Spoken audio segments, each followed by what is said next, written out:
Hi, my name is Gary from Freedom Physical Therapy in Brookfield, and I'm here today to discuss proper form for a front squat.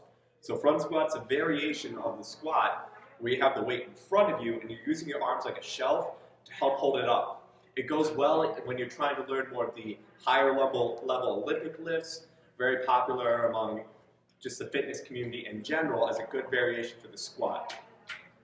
Now for the front squat, you're going to need a good amount of shoulder mobility and wrist mobility because you're holding the bar in front of you, arms like a shelf, and not necessarily having the weight supported on the wrist, all supported on the shoulders.